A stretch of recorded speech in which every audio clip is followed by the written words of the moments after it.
Hello guys, मैं ऋषि गुर्जर आपका एक बार फिर से स्वागत करता हूं। और आज अपन जानेंगे कि जेट एग्जाम का पेपर कैसे करना है। ऐसी कौन कौन सी गलतियां हैं जिनसे हमें बचना है, क्योंकि कई सारे ऐसे स्टूडेंट होते हैं जो कि काफ़ी बेहतर प्रिपरेशन करते हैं और वो पेपर ठीक से नहीं कर पाते। कई सारी गलतियां होती है जो कर देते हैं, जिसके कारण उनका सिलेक्शन रुक जाता है। और कई ऐसे स्टूडेंट होते हैं जो कि मीडियम तैयारी करते हैं और पेपर के टाइम बिल्कुल अच्छे से करते हैं। कई सारी गलतियां होती है जिनका विशेष ध्यान रखते हैं, तो उनका सिलेक्शन हो जाता है। तो यही सारी गलतियां आज आपको समझ में आ जाएगी और यदि ये वीडियो देख लिए तो आप पेपर के टाइम काफ़ी गलतियों से बच जाएंगे और आप बेहतर से बेहतर पेपर कर पाएंगे। तो सबसे पहले समझते हैं कि देखिए, जेट एग्जाम में आपके 120 क्वेश्चन आते हैं। कितने? 120 क्वेश्चन। अब आपको टोटल 3 सब्जेक्ट के क्वेश्चन करने हैं, यानी एक सब्जेक्ट के 40 क्वेश्चन आते ही हैं, तो टोटल आपको 120 क्वेश्चन करने हैं। तो अब उन 120 क्वेश्चन को कैसे करें हम? तो सबसे पहला सब्जेक्ट आपके मैक्सिमम जो स्टूडेंट होते हैं वो एबीसी चूज करते हैं, यानी एग्रीकल्चर, बायोलॉजी, केमिस्ट्री। और पेपर में भी ऐसे आता है, पहले एग्रीकल्चर के क्वेश्चन आ गए, बायोलॉजी के आगे, केमिस्ट्री के आगे, फिजिक्स के आगे, मैथ के आगे, ऐसे आते हैं। अब आपको 3 ही सब्जेक्ट पेपर में अटेम्प्ट करने हैं।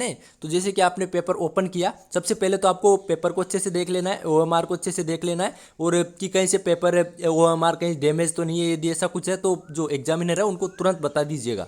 बाद में है आपको दिक्कत हो सकती है, यदि आपकी ओएमआर में कुछ दिक्कत है तो उनको तुरंत बता दीजिएगा। फिर आप जैसे ही पेपर ओपन करते हैं तो सबसे पहले आती है एग्रीकल्चर। अब आपको एग्रीकल्चर यदि पहले करना है तो क्या करिए, देखिए जैसे कि आप एग्रीकल्चर पढ़ते हैं और आपने शुरू से 1 से और 6 तक क्वेश्चन पढ़े, अब आपको और नहीं आए, तो आपको क्या लगेगा कि पेपर तो बहुत टफ है, मेरे को तो क्वेश्चन ही नहीं आ रहे। और उस टाइम स्टूडेंट डिप्रेशन में चला जाता है, टेंशन हो जाती है कि यार पेपर बहुत टफ आया, मेरे को तो क्वेश्चन ही नहीं आ रहे। तो आपको ऐसा बिल्कुल नहीं सोचना। यदि आपके शुरू को क्वेश्चन भी नहीं आ रहे, मान लो आपने शुरू में एग्रीकल्चर के क्वेश्चन पढ़े, आपको नहीं भी आ रहे, फिर भी आपको टेंशन नहीं लेना बिल्कुल भी। ऐसे थोड़ा सोचना है, माइंड को रिलैक्स देना है कि नहीं आ रहे, कोई बात नहीं, आगे देखते हैं। और फिर आगे वाले क्वेश्चन देखिए, हो सकता है यदि आपको ज़्यादा ही क्वेश्चन नहीं आ रहे हो तो आप उसको छोड़ दीजिए, जो सब्जेक्ट फर्स्ट वाला उसको, और सेकंड सब्जेक्ट पे चले जाइए, यानी बायोलॉजी के क्वेश्चन है उन पे चले जाइए और उनको देख लीजिए। कोई भी क्वेश्चन नहीं आ रहा हो तो टेंशन नहीं ले रही, बिल्कुल माइंड को रिलैक्स देके और पॉजिटिव रहना है कि नहीं आ रहा तो कोई बात नहीं, आगे वाला करते हैं। और फिर देखिए क्या करना है, जैसे आप पढ़ते हैं तो या तो आप डायरेक्ट ओएमआर में भर दीजिए, आपकी जो सीट होगी उसमें भर दीजिए, या फिर क्या करना है, जैसे कि आपको जो पेपर है, पेपर में थोड़ा सा टिक कर लीजिए। जैसे कि आपको जो राइट आंसर है ना उस पर टिक कर लीजिए और फिर एक साथ आप फिल कर लीजिएगा। जैसे कि ज़्यादा बड़े टिक तो वो करने नहीं देते, लेकिन छोटे छोटे आप टिक कर सकते हैं। जैसे फर्स्ट क्वेश्चन है उसका आंसर सेकंड है तो सेकंड पे आप छोटा सा टिक कर लीजिए, फिर दूसरा क्वेश्चन पढ़े उसको राइट आंसर है उस पर आप टिक कर लीजिए। ऐसे आप पूरे जितने क्वेश्चन आपको करने हैं उस पर आप टिक कर लीजिए। जैसे फर्स्ट सब्जेक्ट हो गए एग्रीकल्चर के 40 क्वेश्चन पे आपने टिक कर लिया, फिर उनको फिल कर लीजिए। ऐसा नहीं, कई सारे स्टूडेंट पेपर में टिक कर लेते हैं और फिर टाइम हो जाता है और भर नहीं पाते। तो आपको गलती नहीं करनी। क्या करिए, पहले एग्रीकल्चर है तो उस पर आप टिक कर लीजिए और फिर उसको फिल कर दीजिए। फिर बायोलॉजी के आप कर रहे हो तो बायोलॉजी के जैसे टिक कर लिए, फिर उनको आप ओएमआर में फिल कर दीजिए।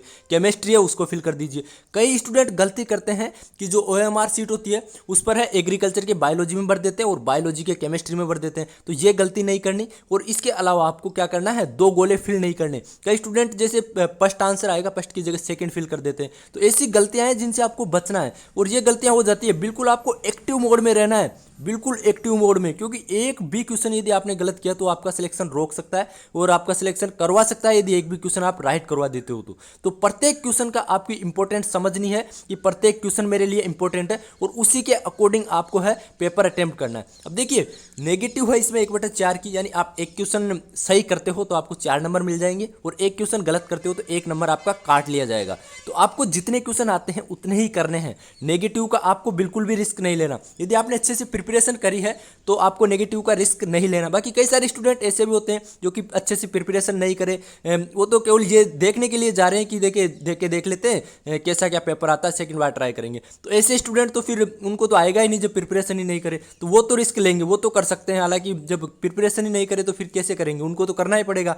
तो आपने यदि प्रिपरेशन करी है तो आपको रिस्क नहीं लेना, जितने क्वेश्चन आ रहे हैं उतने ही करने हैं।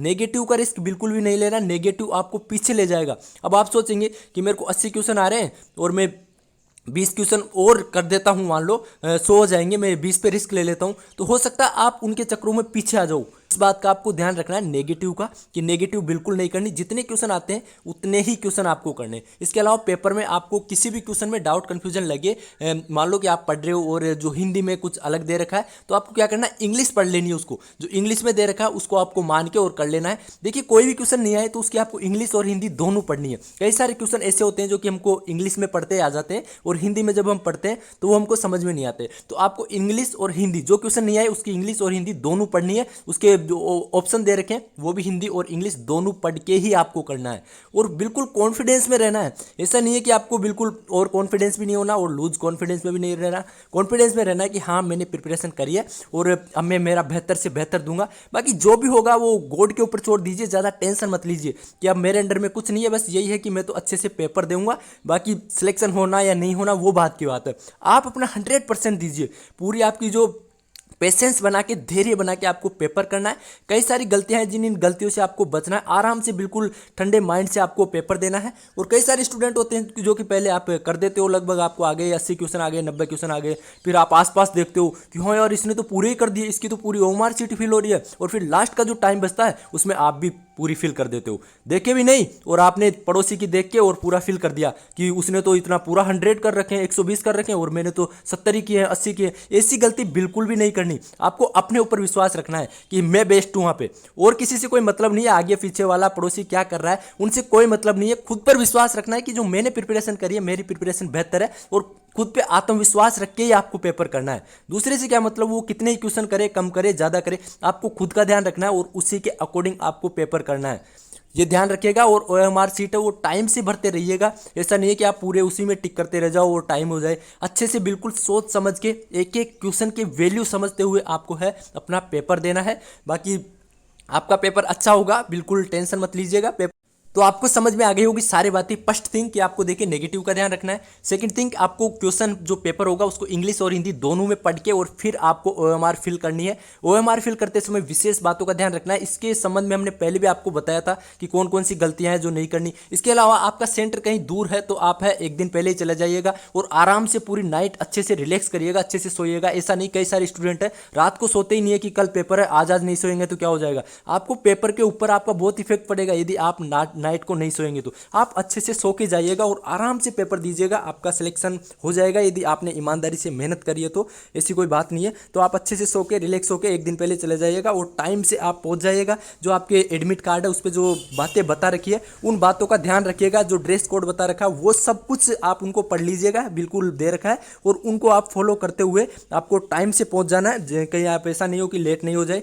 तो देखिए आप अपना एडमिट कार्ड है वो फिर से डाउनलोड कर लेना, क्योंकि कई सारे स्टूडेंटों के सेंटर चेंज हो गए थे। तो ऐसा नहीं हो कि आप कहीं गलत सेंटर पे पहुंच जाओ और आपका सेंटर दूसरी जगह हो। इसलिए आप अपना एडमिट कार्ड फिर से डाउनलोड करके और देख लेना, कंफर्म कर लेना कि हाँ मेरा सेंटर उसी जगह है, उसी स्कूल में है, और फिर अच्छे से आप पहुँच जाइएगा। एक दिन पहले चले जाइएगा, आसपास कोई होटल ले लीजिएगा, रूम ले लीजिएगा और अच्छे से आप पूरी नाइट रिलैक्स करिएगा, सोइएगा, और सुबह बिल्कुल पॉजिटिविटी के साथ आप पेपर देने जाइएगा। बाकी जो गलतियाँ बताइए उन गलतियों का विशेष ध्यान रखना, गलतियाँ नहीं करनी, अच्छे से पेपर देना है, आपका सिलेक्शन हो जाएगा। हम भगवान से दुआ करते हैं कि आपका अच्छे से पेपर हो और आपका सिलेक्शन हो, अच्छी आपको कॉलेज मिले। बाकी God bless you, best of luck. मिलते हैं फिर पेपर के बाद और किसी अपडेट के साथ। जय हिंद, जय भारत।